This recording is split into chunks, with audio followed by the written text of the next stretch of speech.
Bonjour à tous, alors pour cette nouvelle vidéo, je vous emmène au Bénin, plus spécialement à Cotonou, où j'ai eu la chance de découvrir une diversité de faune subaquatique absolument incroyable, mais ça fera l'objet d'une prochaine vidéo. Aujourd'hui, je vais vous présenter une traque qui me tient vraiment à cœur quand je vais sur les côtes de l'Afrique de l'Ouest. C'est la traque du Djabar, de l'African Brown Snapper, la carpe rouge géante. Pour ce séjour, on va être guidé par le désormais célèbre Mathieu Daiwa, qui a un très bon niveau de chasse sous-marine, qui connaît bien la zone et qui est vraiment très agréable, qui fait passer aux chasseurs sous-marins un très bon moment. Je suis accompagné pendant ce séjour de mon ami Jérémy, qu'on voit ici à la vidéo. Et là, on est au matin du premier jour et on quitte le port de Cotonou, qui est un port pétrolier, comme vous en rendez bien compte. Direction les plateformes pétrolières du large. Alors les côtes béninoises sont toutes petites, elles font 100 km de long, elles sont enclavées entre le Togo et le Nigeria, mais c'est une zone qui était riche en pétrole, donc il y a beaucoup d'infrastructures pétrolières. Aujourd'hui, pour la partie béninoise qui sont désaffectées, vous voyez, celle-là on est en train de survoler une plateforme sur laquelle, la zone d'atterrissage de la plateforme, on voit bien qu'elles sont désaffectées, mais en tout cas elles sont désaffectées par les hommes, mais elles sont vraiment remplies en vie parce qu'elles ont été vraiment colonisées par la vie et elles accueillent notamment notre fameux African Brown Snapper, notre Djabar africain, qu'on va laisser chercher sur les zones un petit peu profondes, les plateformes et les épaves. Pour cette vidéo que j'ai décidé de consacrer au Djabar, j'ai donc sélectionné tous les extraits qui concernaient ce poisson. Pour la première journée, on va en voir très peu. On va en voir sur une des dernières plateformes pétrolières. Le fond de cette plateforme, il est, je dirais, à une trentaine de mètres, peut-être un petit peu plus. Et puis vous allez voir, moi je vais descendre sur une apnée de, je pense que je vais me stabiliser sur 24 et puis avec l'action descendre jusqu'à 26-27.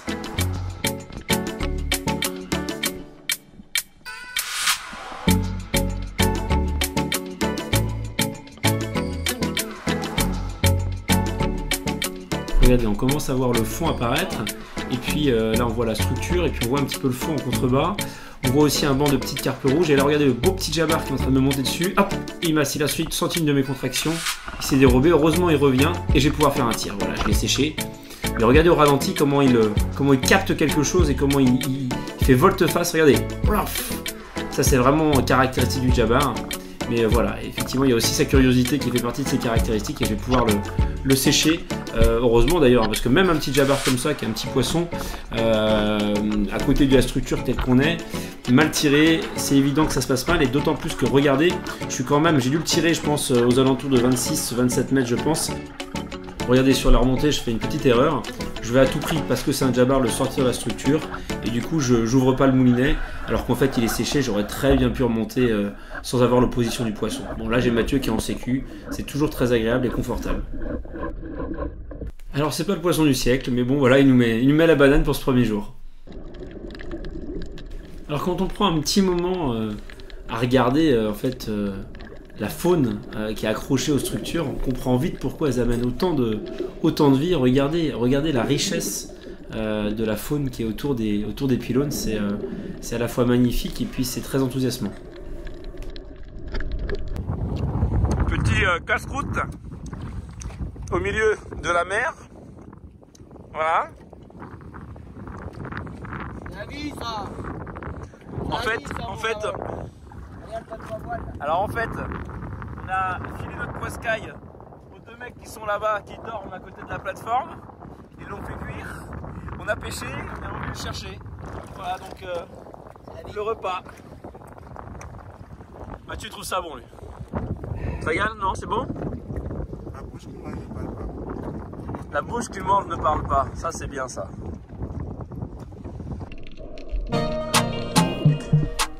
Alors après ce petit repas improvisé, et après voilà, surtout après l'avoir digéré, parce que la digestion et l'apnée ça fait pas très bon ménage, je vais avoir la chance de clôturer cette journée par le fait de croiser encore un Djabar.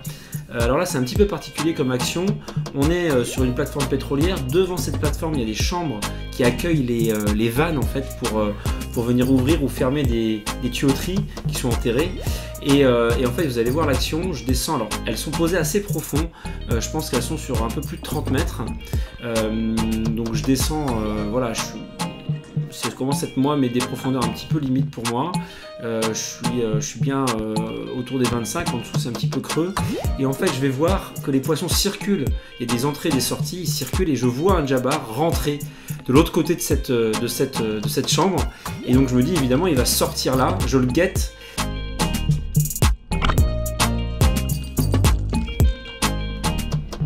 Et je l'ai loupé, comme vous pouvez le voir. Alors c'est pas des tirs qui sont très faciles, hein. Le poisson en fait il était craintif, il m'avait vu. Et dès qu'il a vu que je le guettais à sa sortie, il a filé le plus rapidement possible. Je suis un peu dégoûté, ce qui me semblait assez beau. Même si à le revoir la vidéo, peut-être que j'avais surestimé la taille. Bon, voilà, ça arrive. En tout cas il n'est pas blessé. Et ça fait une jolie action. En tout cas moi ça me rappelle des bons souvenirs de la revoir.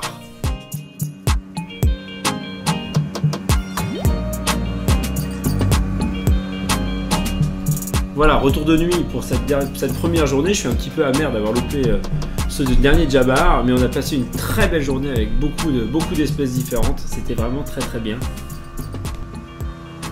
Voilà, fin de journée, on rentre de nuit. On fait une grosse journée là. Grosse journée. On a fait une belle chasse aujourd'hui, c'était cool. Avec Mathieu, toujours de bonne humeur. Enfin, tout à l'heure, il faisait un peu la gueule parce qu'il était fatigué. Et on enchaîne toujours sur la barque verte de Mathieu avec son 40 chevaux de temps qui nous aura détruit les oreilles pendant tout le séjour, faut être très clair.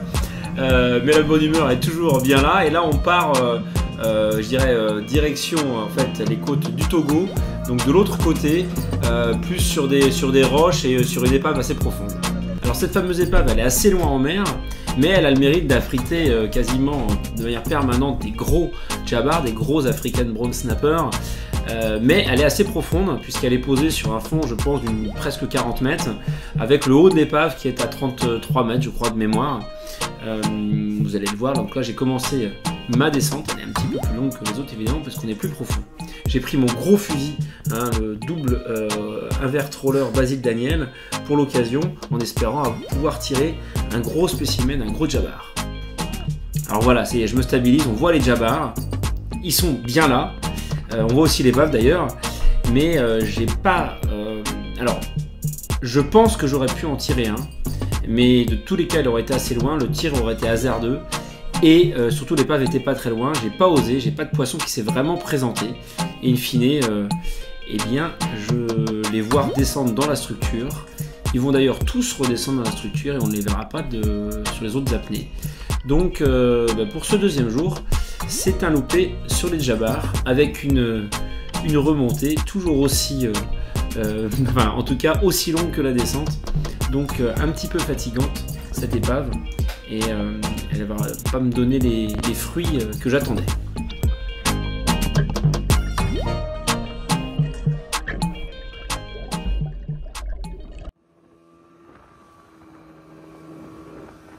Le troisième jour va être le point d'orgue du séjour parce que vous allez le voir, je dirais un très beau poisson, une très belle action, pour moi en tout cas, et c'est un petit peu pour ça qu'on fait ce genre de voyage, et c'est ce qui va, voilà, ça va être l'apogée du séjour. Alors vous voyez, on retourne sur les plateformes pétrolières, on en voit une derrière. Au cours de ces jours, je vais quasiment exclusivement utiliser mon Basile Daniel simple roller, le 104. C'est un fusil qui est vraiment hyper polyvalent et qui a une puissance incroyable pour sa taille et pour le fait que c'est un mono roller. Donc là, on le voit en action. Sur cette apnée, on voit beaucoup de Rainbow Runner, c'est un excellent présage. En général, quand il y a beaucoup de Rainbow Runner, c'est que le poisson est là, en dessous en tout cas. Donc évidemment, voilà, c'est la première apnée sur cette plateforme. Je me prépare, je me ventile bien pour aller chercher, j'espère, les gros djabars un petit peu plus profonds.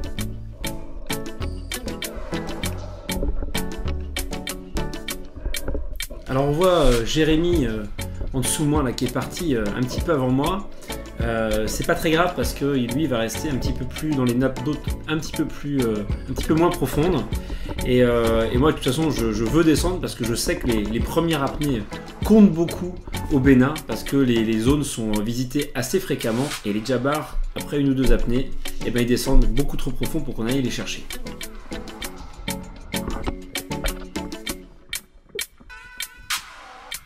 Et regardez, bien m'en a pris. On voit, j'ai un très beau djabbar juste en dessous de moi. C'est une position rêvée. Les tirs du dessus se font très bien sur les djabbars.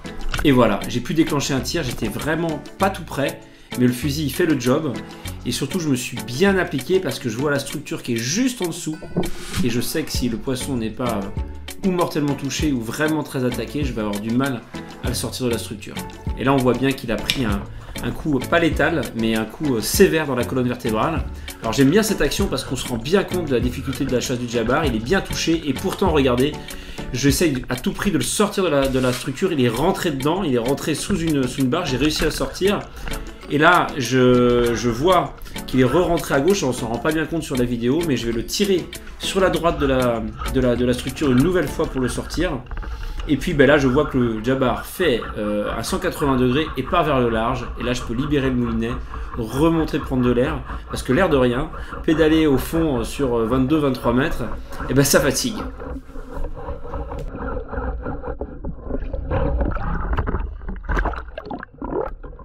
Je suis enfin arrivé à la surface, je peux reprendre tout de suite contact un petit peu plus musclé avec le djabbar. Alors j'appelle la pirogue pour lui annoncer. Alors je ne sais pas si vous vous êtes rendu compte sur la vidéo parce que voilà, il était un petit peu loin, mais c'est un très joli djabbar que j'ai tiré là. Je sais que le combat est quasiment gagné parce que il est sorti de la structure et il est bien tiré. Je vais le remonter et en fait, arrivé à la surface, et ben, il va pas supporter la décompression, donc il va monter tout de suite en surface avec la vessie natatoire pleine et ben, le combat est gagné. Je laisse exploser ma joie parce que je me rends compte que c'est un très très beau poisson. Il est beau celui-là. Ah les gars, il est pas beau celui-là? Qu'est-ce qu'il en pense Mathieu? Hein? Tu n'es pas loin du record. Hein. Et alors mon ami? Putain, un truc de fou. Tu peux me filmer, je vais le prendre. 30 ans de djabbar. Mets-le à l'horizontale. 30 ans de djabbar. Ah. On le tue après. Oh oui, les records. Oh oui, oh oui. Putain de sa mère. Oh. Attention, attention. Ah. Il a du gros djabbar. Regarde la pleu. Putain, on n'arrive pas à le prendre sur la flèche en photo. plein milieu. Il est tellement énorme. Il flèche est en plein monstrueux. milieu. Attends. Ah, je suis en vidéo. Putain, regarde. Regarde la taille. Eh mon Benji, tu l'as fait ton gros djabbar. Regarde les tailles. Tu l'as. Alors sur le retour, évidemment, j'ai le sourire. Tout le monde a le sourire. C'est pas tous les jours qu'on fait des beaux poissons comme ça, avec des belles actions. Moi, je suis très très content. Surtout que sur des voyages comme ça, maintenant, j'essaie de me fixer des objectifs. L'idée là, c'était d'homologuer un poisson. Alors certains pourront dire ça n'a pas un grand intérêt. C'est vrai que j'ai fait des poissons, j'ai fait des djabars plus gros que celui-ci. J'ai des copains qui en ont fait des encore plus gros. Mais pour homologuer un poisson, il faut respecter certaines règles et puis valider vraiment le poids. Donc ça a un intérêt. En tout cas, ça peut être une motivation supplémentaire sur un voyage à l'étranger. Alors là, on voit un petit peu le reste de notre pêche. On est sur le chemin du retour. On va pouvoir peser le poisson et voir s'il est effectivement homologable comme le record du monde du djabbar officiel. Voilà, on ne sait pas encore. On a une petite intuition, mais on n'est pas sûr à 100%. Et nous voilà pour le pesage. Ok, à 1-0. Allez, pose 2. Ouais. Et après vérification, il s'avère qu'effectivement, ce poisson est record du monde, enfin en tout cas pour un poisson homologué. Voilà, pour ceux que ça intéresse, je vais vous mettre le lien de l'IUSA, qui est l'organisme officiel pour homologuer des poissons. Ça peut être une motivation pour un voyage ou une motivation personnelle. En tout cas, moi je garde un souvenir impérissable de cette action de chasse et de ce magnifique poisson. J'espère que la vidéo vous a plu et je vous dis à très bientôt.